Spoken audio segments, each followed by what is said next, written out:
Let me remind you that we're here today because despite the government of British Columbia approving this project, the BC Premier Horgan's stated intentions are to do whatever it takes to stop the project, which is unconstitutional in its very purpose.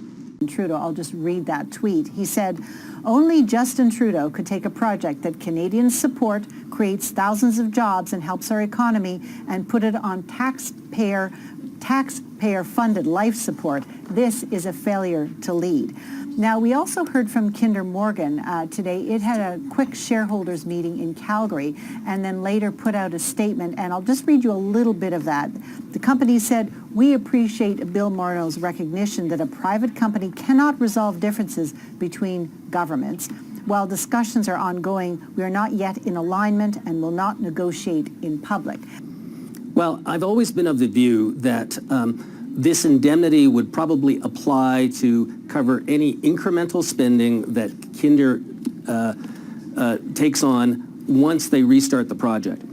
And that there's the potential, if they do that, that there are certain court cases that are out there, some of which BC is a party to, and one of which they've initiated, that if there was some adverse decision that caused the project to be delayed, restarted, having to redo some aspects of the regulatory process, that those incremental spending, that would be the subject of the indemnity.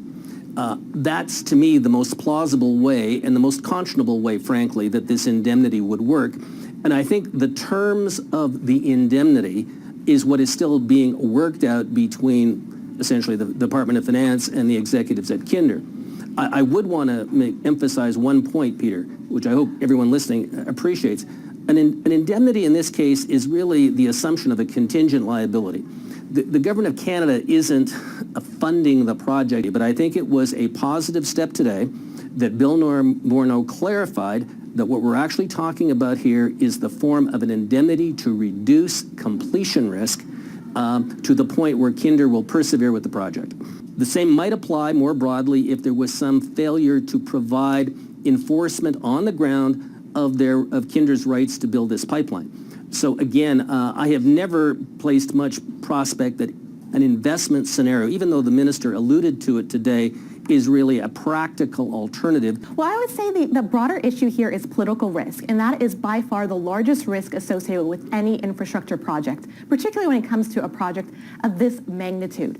So in this regard, the question is, well, what is the federal government doing in order to mitigate the political risk that the shareholders of Kinder Morgan are otherwise subjected to? In this case, the indemnity is otherwise providing an insurance policy without really a premium to be paid in order to limit the impact that the issues with the BC government could have on the fulfillment of the construction timeline.